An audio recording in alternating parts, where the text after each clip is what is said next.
Hi, my name is Olivia Vota, and we're back here with our country loaf, our sourdough country loaf. This dough has been resting for 11 hours. Not resting, it's actually been working really hard. The fermentation process, as you can see, has really taken off, and I'm going to lift this up to show you on the sides how awesome these bubbles are, and on the bottom. And I'm going to take the lid off so I can show you the top. It looks kind of blistered on the top, and that's good. That means the dough's ready. This is really ready to go. Now, I would not have let this dough go 11 hours if this was summer in southern Arizona during the day, because that's too hot. And this, when it's hot, the fermentation process doesn't take as long. If this is winter in my house, yes, in southern Arizona.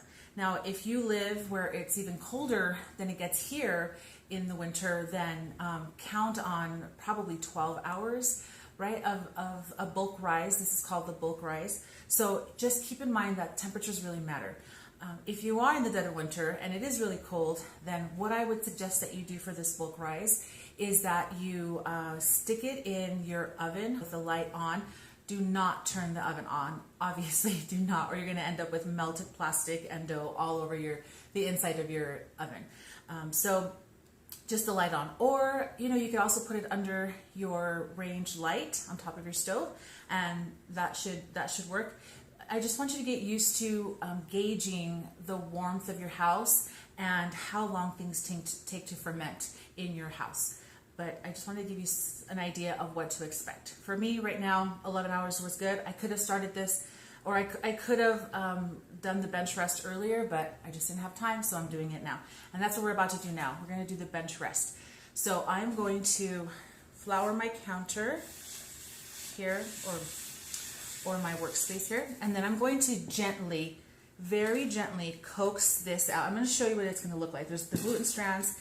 You can totally see gluten strands. Can you see that? That is a sight to behold right there, gluten strands. And I'm going to just very gently, now this is gently coax it out. This is a wetter dough because we want this to be hydrated.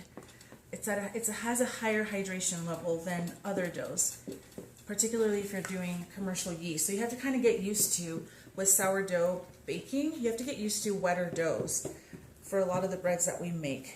And so it feels like maybe it's too wet, too sticky, but you're going to see here that it's going to be just fine. Okay, now I gently coax it out because I don't want to kill all of that gas in there. So I'm going to just gently pull things into the middle, pull the ends, the edges, and very gently I'm trying to